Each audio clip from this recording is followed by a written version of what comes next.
ជំរាបសួរមីងខ្ញុំឈ្មោះសិនទីង3មកលេងលើកដំបូងខ្ញុំបាននៅថានាងនិយាយថាមីងចូលចិត្តគូគំនូសូមទទួលយកប្រាក់ចំណេញតិចតួចនេះ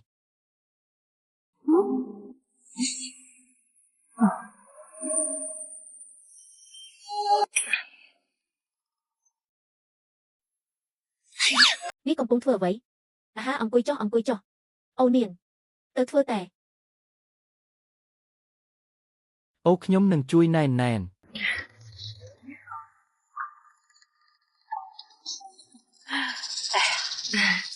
ខ្ញុំមកលើកនេះខ្ញុំចង់ពិភាក្សាអំពីអាពាហ៍ពិពាហ៍របស់ធីងប៉ានិងនាងនេះ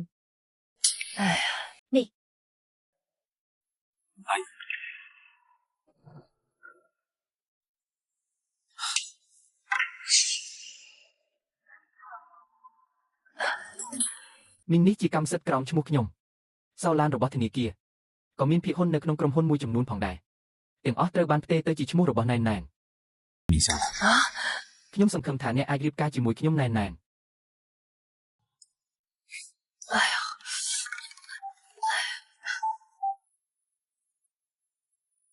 រឿងទាំងនេះរកបានដោយការស្ដាប់បេ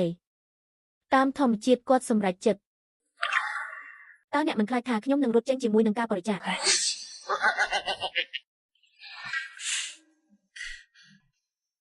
មិនខ្លាចទេគ្រាន់តែយកខ្ញុំទៅជាមួយអ្នកនៅពេលអ្នករត់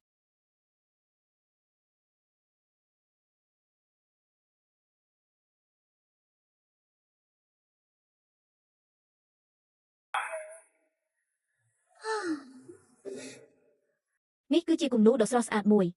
កូនប្រសាររបស់ខ្ញុំមានរសជាតិឆ្ងាញ់វាល្អណាស់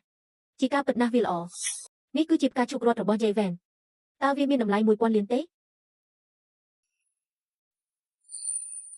នេះគឺជាផ្កាឈូករត់របស់ Jayven តើវាមានតម្លៃ 1000 លានទេវាគឺជាគំនូរដ៏ល្បីល្បាញមិនមែនជាប្រភេទដែលខ្ញុំគូដោយចៃដន្យទេអ្នកមិនដឹងទេតាក់សងមេឃចូលចិត្តមេឃទោះបីជាវាคล้ายៗក៏ដោយវាពិតជាអស្ចារ្យណាស់ដែលអាចយកតម្រាប់តាមវាយ៉ាងជាក់ស្ដែងវាពិបាកក្នុងការស្វែងរកពាក្យតើវាមកពីណាតើអ្នកគិតថាប្រធានក្រុមហ៊ុន Shen Group ប្រហែលជាកុហកទេព្រះអើយខ្ញុំត្រូវតែមើលឲ្យល្អយ៉ាងជោច្បាស់ជា Zenjo កុំភ្លេចថាខ្ញុំជាអ្នកស្គាល់កម្រិត10នេះ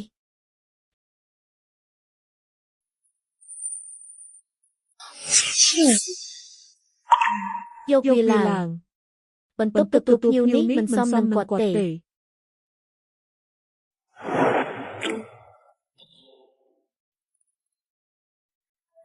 Chen Shaiken បានទូរស័ព្ទមកខ្ញុំកាលពីម្សិលមិញពិតទេហេតុអ្វីបានជាគាត់ហៅអ្នកគាត់បានសួរខ្ញុំថាតើអ្នកយ៉ាងម៉េចខ្ញុំស្មានថាគាត់ចង់ត្រឡប់មកវិញជាមួយអ្នកខ្ញុំឮថាគ្រួសារគាត់ខ្សែធនមិត្តស្រីថ្មីរបស់គាត់បានរត់ចេញព្រោះនាងមិនពេញចិត្តនឹងគ្មានលុយរីករាយពុកបានម្ដងទៀតហឹមប្រហែលជាគិតពីអតីតកាលវាដល់ពេលដែលអ្នកត្រូវឆ្លងកាត់ការលំបាកជាមួយគាត់ប៉ុន្តែគុំប្រសិនបើគាត់ហៅអ្នកម្ដងទៀតគ្រាន់តែប្រាប់គាត់សម្រាប់ខ្ញុំសូមជូនពួកគាត់នឹង Chen VV ដោយស្មោះនៅជីវិតដ៏រីករាយនិងស្នេហាជារៀងរហូតមិនដែលបែកគ្នាទេគាត់បានលាក់អត្តសញ្ញាណរបស់គាត់ជាអ្នកមានចំនួនទី2ហើយបានណាត់ជួបអ្នកចិញ្ចឹមគាត់3ឆ្នាំខួរក្បាលស្នេហាទោះបីខ្ញុំបញ្ចុះបញ្ចូលគាត់យ៉ាងណាក៏គាត់មិនស្ដាប់ដែរប្រសិនបើអ្នកមានការយល់ដឹងដែលអ្នកមានឥឡូវនេះខ្ញុំគិតថានាងនឹងបច្ចុប្បន្ន Shen ថែមទាំងមានកូនម្នាក់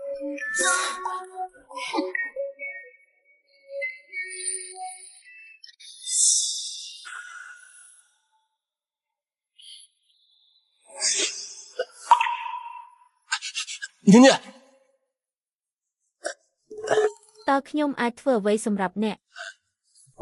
មិនចាំបាច់ទូរស័ព្ទទៅ join នៅទេអ្នកមិនចាំបាច់ចុះមកជន់ក្រោមដើម្បីរ៉ាំខ្ញុំទេមិនថារវាងអ្នកនិងមិត្តស្រីរបស់អ្នកទេតើមានអ្វីកើតឡើងអ្នកនិងខ្ញុំមិនអាចជំនួសបានសូមមើលខ្ញុំបានបែកបាក់ជាមួយគាត់ខ្ញុំគ្រាន់តែច្រឡំមួយផ្លេតអ្នកអត់ទោសឲ្យខ្ញុំចូលចាប់ផ្ដើមឡើងវិញតើយើងខ្ញុំមិនបានរំពឹងទុកថា3ឆ្នាំមុនខ្ញុំពិតជាលងស្នេហ៍នឹងបុរសដែលមិនអាចទ្រាំទ្របានតើអ្នកហ៊ានប្រាប់ខ្ញុំឲ្យចាប់ផ្ដើមថ្មីដោយរបៀបណា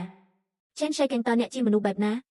តើអ្នកបានគិតដល់ខ្ញុំពេលដែលអ្នកបោកប្រាស់សត្វសាហាវរបស់ខ្ញុំមនុស្សដែលអ្នកបោកប្រាស់នៅពេលអ្នកចង្អុលច្រមុះហើយប្រឈមមុខនឹងខ្ញុំ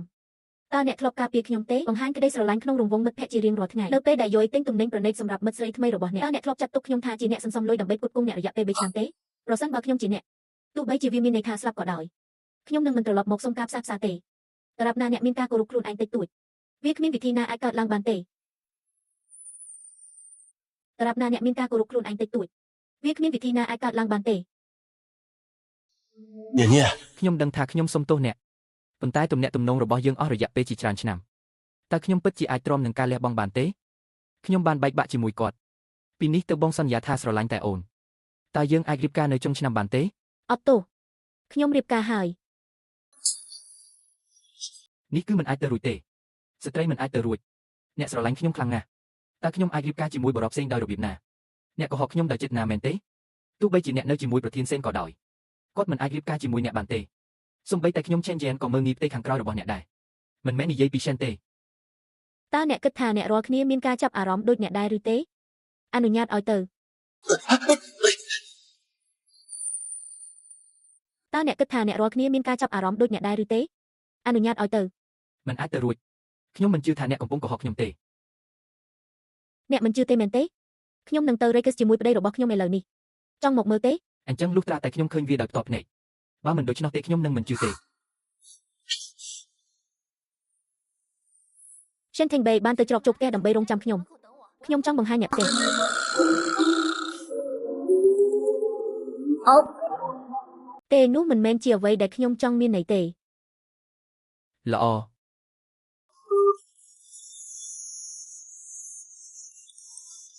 ឥឡូវនេះអ្នកជឿហើយមែនទេ នៅតែកុហកខ្ញុំ ប្រសិនបើអ្នកមិនជឿសូមបងទៅសន្តាគារ ល្អទៅ ខ្មាស់អៀនពិតជាធ្វើមិនបាន អ្នកក៏មិនអាចកុហករាល់ឆ្នាំដែរតើមនុស្សដូចលោកសេនអាចទៅផ្ទះសំណាក់ដោយរបៀបណាមនុស្សចូលនឹងចេញយ៉ាងហោចណាស់វាជាឈុតប្រធានាធិបតីនៅក្នុងសន្តាគារលំដាប់កាយ5កុំព្យាយាមបញ្ឆោតខ្ញុំ ខ្ញុំពិតជាចង់នាំអតីតមិត្តប្រុសនិងមិត្តប្រុសបច្ចុប្បន្នទៅឆែកឆេរក្នុងសន្តាគារ ញញ ខ្ញុំសាយធន់ប៉ុន្តែខ្ញុំមិនប្រសើរជាងបរិសដែលនាំអ្នកមកសន្តាគារឬយ៉ាងនោះទេ លោក Chen Shayeng ចាប់ពីពេលដែលអ្នកបោកប្រាស់យើងគ្មានឱកាសទៀតទេ អ្នកនៅតែខឹងការខឹងមានន័យថាអ្នកនៅតែស្រឡាញ់ខ្ញុំកុំបារម្ភអូនគឺជានារីតែម្នាក់របស់ខ្ញុំចាប់ពីពេលនេះទៅអ្នកមិនចាំបាច់កុហកខ្ញុំអំពីការរៀបការទេ កុំមនោសញ្ចេតនាខ្លាំងពេកប្តីខ្ញុំយឺតបន្តិច ហេតុអ្វីបានជាអ្នកសង្ស័យកុហកខ្ញុំចង់ផ្សះផ្សាដោយស្មោះដូចជាអ្វីដែលបានកើតឡើងពីមុនមិនបានកើតឡើងតើយើងនៅដូចមុនទេយើងនៅតែដូចពីមុនតើChen Shayengយ៉ាងម៉េចដែរ ជប់សុបិនថ្ងៃយើងរួចរាល់ហើយ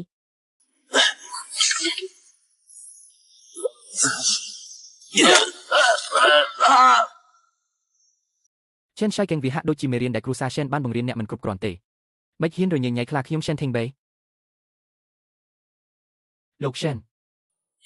Chen Shayeng មនុស្សកំពុងឈរនៅពីមុខអ្នកមិនគិតថាខ្ញុំកំពុងកុហកអ្នកទេឥឡូវនេះខ្ញុំនឹងទៅសន្តាគារជាមួយប្តីរបស់ខ្ញុំ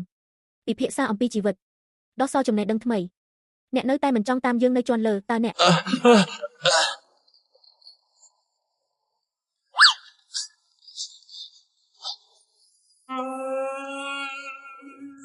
ចូលយើងពិភាក្សាអំពីជីវិតដោះសរចំណេះដឹងថ្មីអ្នកស្រីសេនរំលឹកខ្ញុំទេ Chen Shayeng បានដេញតាមខ្ញុំធ្វើឲ្យគាត់ស្លាប់ខ្ញុំគ្មានជំរើសក្រៅពីធ្វើបែបនេះទេ វិធីសាស្ត្រនេះគឺល្អសាកល្បងវានៅយប់នេះ អូ